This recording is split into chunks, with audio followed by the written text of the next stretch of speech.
Okay, we're going to get started. Thank you for being here for How Brands Grow, the science behind why brands grow. For most of our careers, growth has been explained mostly after the fact. Lots of dashboards that tell us what happened, but rarely do we get into unpacking the why. And so the leaders that we've gathered here today are going to talk about the shift and really the true drivers behind why brands grow. And so over the next 30 minutes, we're going to talk a lot about what's changing in the marketplace, all of this complexity that we're seeking to turn into clarity. And before we get started, I'll have everybody just quickly introduce themselves, just talk about where you're based, and maybe a superpower or a fun fact that we wouldn't find on the internet. And I'll start. I'm Laura Maness, as you see, founding board member of Alembic. I also serve on the Tory Burch Foundation board, championing female entrepreneurs. And my superpower is really listening for the brief behind the brief. So what's that tension? What's that context? What's the true why for how decisions are made, which is why this topic is very relevant. I'll turn it over to you, CJ.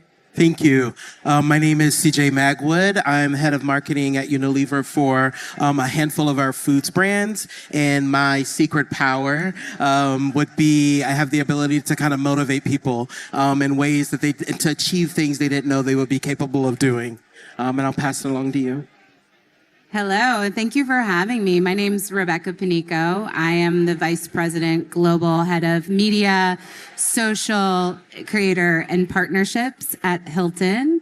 And I guess my superpower, I hate talking about myself in this way, but I think my superpower is that I can take an empathetic tone and understand what the person across the table from me, his perspective is, so that we can come together in a very collaborative way and come to a solution that's beneficial for both parties.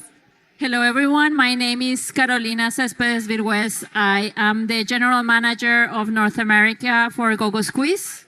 I work as part of the Bell Group, and my superpower is turning around businesses. This is the fourth business that I turn around in my career, so it's becoming a habit.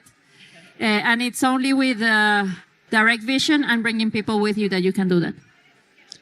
Turnarounds are not for the faint of heart. Nope. This panel is the science behind why brands grow. So I'm going to start with you, Carolina. In one sentence, what is the hardest question about growth that you are trying to answer right now? What to prioritize, to truly prioritize, and what not to do. So that's great. I mean, talk about a little bit more about what's working, what's not working, as you think about how you are able to make those decisions around prioritization. If we talk about in general in the business, there are so many options that you have as a business to drive growth today, much more than even 5 years ago. And forget about it when we started careers 30 years ago. Sorry, I'm old. So to really identify what's going to drive the growth and really make those big bets in a very brave and courageous way, that's the biggest dilemma that I have today as a GM, because I have only finite amount of dollars to spend. And when we talk about marketing, it's even more complex because there are so many options today, from influencers to retail media and everything in between. So the way that I have been looking at that is a mix of strategy, so really what's important and what's going to build my strategy, even if I cannot measure it directly, and the things that I can measure directly. So not going to the extreme on either one of those. What about for you, Rebecca? The single sort of hardest question about growth that you're trying to answer right now. I echo the prioritization. I think in my world where I'm bringing organic, paid, earned, all into one ecosystem with customer at the center. It's really about how do you think about the intersectionality of all of the distribution opportunities to reach the audiences that we care about. And that, is a challenge for us to think about what's the right next best action that we take to effectively influence the dreaming with Hilton, booking with Hilton, staying with Hilton. And so our goal is to figure out how to prioritize the touch points, prioritize our efforts as a team, because similarly, we have finite amount of dollars, finite amount of team resources and agency resources. So we need to point everyone to where we can get the most benefit from a brand impact standpoint, as well as ultimately a stay at our hotels. That's great. And for you? I loved what both of you said, right? I think for me, they almost merge together. You have the ecosystem and all the things that you're doing, but then you also have to prioritize within that ecosystem, right? There's always, I think the question for us is, there's so many different things we do to drive growth within marketing. And the question that we're all asking is, which one is the most important, right? Which one has the most leverage? Which one has the most weight? Carolina, having made that pivot from marketing and now in your general management track, when marketing comes to you and asks for budget, as we were just hearing, right? There's a finite amount of funding. What evidence actually convinces you? And I would also build on that and just say, when is it just a polite no, an automatic? And some of that is because you've got the empathy, you've sort of lived, that experience in your own way. But at this time where you are resource constrained and capital allocation decisions carry so much weight, what is it that you rely on to make that decision, and what just gets a polite no? So the first question that I ask the teams is not the financials, is not the return investment, is how is this reinforcing our right to win in the market? How is this making us better than anybody else? How is this reinforcing the positioning of the brand and reinforcing the positioning that towards our target? We have very clear target, very clear positioning, so it's relatively easy, but they need to prove it. How will this reinforce our positioning? And then the second thing is, are you trying something completely new, or do you have any background on this any learnings from the past and you're taking, because those are two different discussions. When you have learned from the past and you're taking those learnings and reapplying them and making something stronger, that's an easy yes, easier. Is there a time when the data has helped change your mind? Yes. So actually very recently, we went and did something very bold. And maybe some of people have seen it.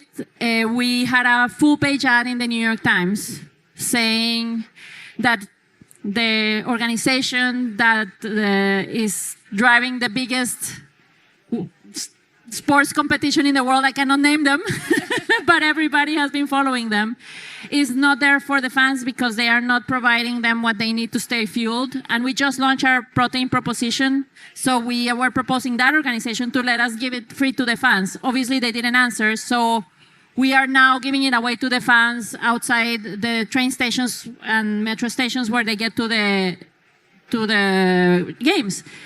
But the reason why I said yes is because the team came with, hey, these are the impressions that we should get and could get with this, but most importantly, they get to the target. So this is how they would get to the target. So this is something that we've never done before. It's a crazy idea, but what convinced me is that the impressions were going to our target. So, and with the message that we wanted to say, because it's real ingredients, it's a better snacking proposition. So that's how we got to that decision. That's great, that evidence-based insight. Okay, CJ, I know that you have said that growth is designed and not accidental. So when a campaign overperforms, how do you go about figuring out what to do again on purpose? Like, how do you bring more intentionality to what you're able to learn about what actually works? No, it's a great question. And first, we love when campaigns overperform, right? Like, I think that's all of our ambition. Happens all the time at Unilever, right? It's our ambition. I think when you think about the campaign, there's so many different levers that go into it. Speaking about the ecosystem, right? You've got, maybe there's celebrity talent. Maybe there's brilliant brand, say, creative that's there. Maybe there's influencers. Maybe there's this really unique media mix that you chose that's different that you're using, right? And I really think it goes back into within that mix, right? What worked? what was different in this mix across the board versus the campaign that didn't work? And then how do you take those learnings and use that to continue to build so that you begin to create a platform? And that's where the whole saying of, growth is intentional comes from. It's really being intentional and specific about the levers that you pull and learning from the past campaign and truly getting in the weeds and understanding all the different things that are there and repeating what worked. And how much of that is happening more internally on the brand side, or how heavily are you relying on your external partners across the ecosystem in order to translate those learnings into that next set of executions? I think it's all of our jobs, right? Like, I really think it's all of our jobs. And, for us, it's like, you get there with us and you do it with us, right? So, but it's really all of our jobs. I think it's a learning process. It's a growth journey. It doesn't happen overnight. Being intentional, building muscle, it takes time, right? So we have to work together to train and build those muscles to get there. I love that. One team, one dream. Rebecca, when in your intro, you talked about owned, earned, paid, partnership, and how all of that comes together. How do you untangle what actually moved the demand? And with several channels, and sometimes those channels being managed by several different partners, as well as your own internal teams, how do you handle and untangle the channel credit for what actually drives the outcome?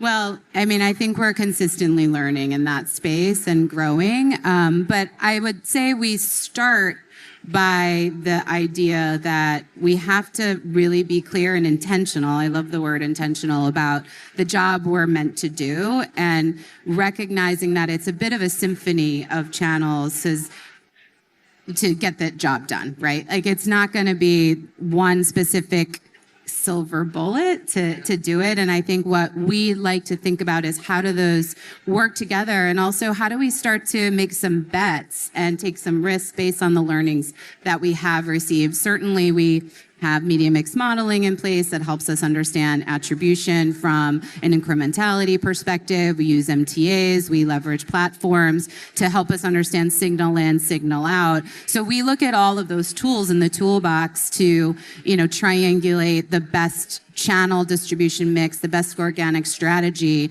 to get to that outcome. And then you measure it along the way and you learn. I think my biggest point to my teams, though, is don't follow those learnings off a cliff. Always pressure test them, always try something new in everything we do. We need to take those risks. We need to find new ways in, because otherwise we are just going to optimize ourselves into a corner. And in this fragmented ecosystem, if you just keep doing the same thing over and over again, you will ultimately not succeed. And so for a category like Hilton, travel, it's a very dynamic space. It's a high consideration space. And we have 28 brands in our portfolio that we need to support and communicate to our audiences. They have distinct places. And we leverage a lot of channels to talk about that. I think we highly lean into other voices to also tell our stay story. So the role a creator plays versus the role we play as the brand to reinforce that message is a critical part of how we think about the way we communicate to audiences.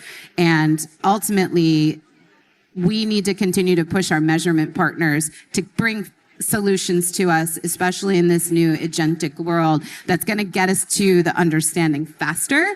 So we aren't there yet, but I think we're getting there more and more every day. And I think it's up to us as brands to keep putting the pressure on partners to help us find those solutions so that we can continue to move at pace of culture. Because a brand like Hilton and travel, which is part of the cultural zeitgeist every single day, every minute, we have to stay at pace. And so that's what we're really deeply thinking about right now. I love the transparency and your candor around that. I appreciate what you were talking about with the halo effect. And at Alembic, the team always talks that the bookie should not be keeping score. And whilst there's, still a role for things that are correlation based like MMM or MTA and some of the incrementality and experiments that you talked about, true causality and understanding like the cause and effect and chains of what the why behind what happened and how to make that next decision decision. I mean, that's exactly what was so inspiring about being in the session with you all, today on behalf of Alembic, because, there is no bias in that system. And I think that point that you made at the end that I just want to punctuate is that, you can optimize and almost over-optimize to a set of KPIs, but those KPIs are very much tied to a business, objective, and it might come with bias. And I think the inconvenient truth is sort of looking in totality at how that affects the whole mosaic. And you totally hit on that point. Okay, changing gears a little bit. I want to cut through the noise on AI. What has actually, I'm going to open it up to any of you. We'll just kind of go around. But what has actually improved a decision that you've made? Where has it been an overpromise? More broadly, we hear the efficiencies thrive. We understand, that we are no longer in fear of these tools. How is it that you in your organizations, or even as leaders encouraging your teams, are actually seeing the benefit, or is it still much an overpromise? I'm just trying to get a temperature check on from each of you guys. Yeah, I can go jump in. Please. Yeah, go for it. For AI, for me, and I think a lot of people that I work alongside, it's really all about, hey, it helps you get there faster, right? It helps you get the solutions, analyze the data, all of that much swifter, so you're able to gain time. I think what AI is not good at is asking the questions, right? Like, we are good at asking questions and probing and pressuring it against our strategic initiatives. It just helps us do the job a little bit faster and hopefully in a more reliable way with data and more data integrity and that type of thing. But I really just think it's speed that AI supports, and then it answers questions, but it's up to us to ask the right questions. Yeah. Yeah, I love that one. I would say, sorry, just jumping right in. So agree. I think it's certainly helping to automate repeatable things. Like, that's hands down what AI is doing really well for us. I think it's also helping us to aggregate a lot of insights together into something that's digestible. We sit on a lot of data. We have our member data. We have our stay data. We have a lot of signals that we're getting in. And in the past, those kind of happened in terms of analysis a little bit more in silos. What AI is helping us to do is aggregate those into a way that allows us to see the story behind the data. And I think that's going well. It continues to be improved upon. I think the human element of it is now being able to storytell that data, and AI cannot do that effectively yet. It'll be interesting as it trains on our inputs of the story, if it's able to learn from us and help us prompt the story so that we can get to the why and so what faster. So I think that's the thing I'm mostly craving and looking at now. But the human element and creativity element of it is the thing that the human brings into the equation. Great. In our case, what AI has allowed us to do, yes, go faster, but most importantly, simplifying very complex work streams. So for example, with our Horizon partners, we're doing all our audience definition when you're targeting. And I have 3 targets in my business: the parent, the kid, and the Gen Z. So it's complex, and you need to be there where they are, and there's 3 different media plans. So that target definition and that media planning has been super simplified thanks to AI. So AI has allowed us to be faster and more efficient on doing these things. And this is just an example. We're doing things on supply chain. We're doing things on data and analytics that are very similar. What AI is bringing forward is that the folks that are most effective working with AI are the people that are the best at their job. Because the people that are the true, very advanced, strategic, analytical marketeers are the ones that can brief the AI the best. And also on the other side, the ones that can give input to the AI the best and feedback to get to the best outcome. And the other piece is that expertise and that critical thinking allows these people to be curators, to really understand what is good work out of the AI and what is slop out of the AI. So that critical thinking, that analytical thinking is counting more than ever when working with AI. I'm going to change gears and talk about the tensions that exist in the C-suite when it comes to decision making, especially as marketers or as heads of lines of business, when you are making a big bet and you are standing with bravery behind a decision that you feel passionate about on behalf of the team. How do you deal with the uncertainty that exists in the C-suite, and what are some practical tips or advice as leaders, or tell us a story for how you overcome that lack of certainty, but being able to preserve that conviction and bravery that it takes to truly liberate creativity? To Rebecca's point, it still takes an idea to tell all this data and technology what to do. So how is it that you are navigating those tough conversations, particularly with the CFO, but maybe the CEO, when they want to be more certain? I can start. I mean, I think the beauty of Hilton is that we're founded by a founder who has a pioneering spirit, so that lives and breathes in the organization.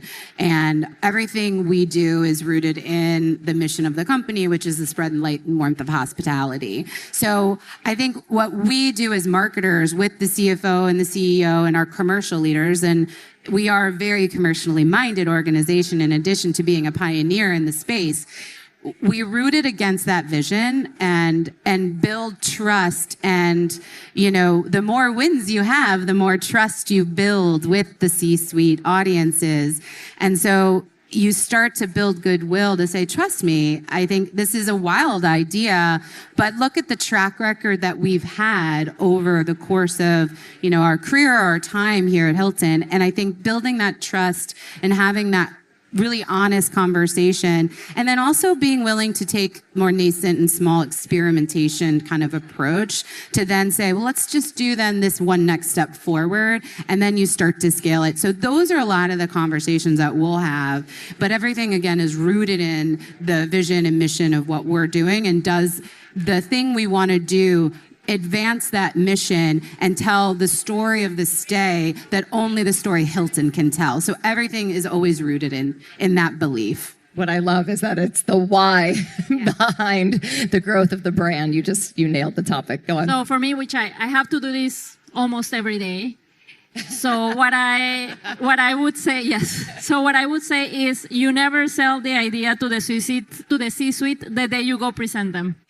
Forget about that. It's built through months and maybe years of continuously feeding your C-suite, your CFO, your CEO, your market reality, your trends, the competition, your consumer truths to make your CFO a marketeer. It's super tough. My CFO always tells me I hate marketing, but she knows a lot about marketing and she loves marketing in her heart. I always tell her, because we're always feeding her, look, this is what we're doing on social and this is how we're, and she loves numbers. So I'm always telling her, this is how we measure and these are the benchmarks. She loves benchmarks. Is always feeding them with these realities, because all these ideas don't come in a vacuum. And guess what? When you are feeding them and when they know almost as well as you your business, then they think it's their idea sometimes. So that will be my biggest advice for someone selling to the C-suite. That's great. So we're at the International Festival of Creativity. We're surrounded by inspiration everywhere you turn. There's still a lot of talk of AI and data and the science behind decisioning. I'm curious, just as leaders, and we'll start with you, CJ, where do you source your inspiration that feeds the creative process? Like, how do you get inspired when you feel creatively stuck, or if your team comes to you and they feel like you're in a formula or a pattern and you're trying to do what works because it's been proven? Where do you go for inspiration? I love that question. I'm a firm believer that if you pause, you will be inspired.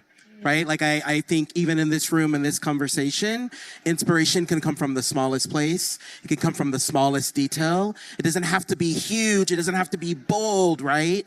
And if you pause, you'll get to something that's sharp with time. I love that. I think go touch some grass, get outside, change your environment. Always a good way to reset. But what I like to do, my source of inspiration is I talk to all of the junior team members on my team. We have an active text chain, and the ideas that come out of the creative minds of young adults in the workplace, to me, is so refreshing. And really, these great ideas are born out of listening to those who are in the culture, in the youth. I echo that tremendously. I echo that too. Additionally to that, I'm a voracious reader, but not business, not Peter Drucker, none of that. I read completely different things, far from business. That helps me so much, especially to stay in touch with culture, to look at ideas that have nothing to do with healthy snacking, but that somehow feed my brain on that. That's one. And then the second one, something that we've installed at GoGo squeeZ, is we have councils. We have consumer councils. So we work with an agency called Beano Brain. If anybody here targets children, please, or kids, please work with them. They are an agency that work with kids to feel what is living and breathing with kids, because parents know here kids are every week onto something different. And we have a kids council, and we pass all our ideas through them, and they give us ideas. We just launched a product called Slime, sweet and sour gel-like. Was created by the kids. So, and we do that for Gen Z too. We have a partnership with the University of Missouri called the Gen Z Council. And again, we are in continuous contact with them, and they feed us so much inspiration. Okay, we're out of time, so I'm going to end it here. The last piece of advice that you can give all the decision makers that are sitting in this room. What is something that you would want every single decision maker here want to walk out of here and either do or stop doing to lead to better outcomes? Growth only happens with intention. Make a plan and believe in that plan. I love that. Rebecca. Don't expect all of your channels to deliver against the same objective. Really be thoughtful about how you plan and create the symphony of your distribution plan in a way that hits on multiple ways of being successful. I'd like to add an exclamation point to that. Good job. Carolina. Be open to your teams taking more risks. Yes. Bravery. Yes. Causality liberates creativity. Thank you on behalf of Alembic. Thanks to all of you. I hope you guys have a great can. Thank you. Thanks, everyone. Thank you.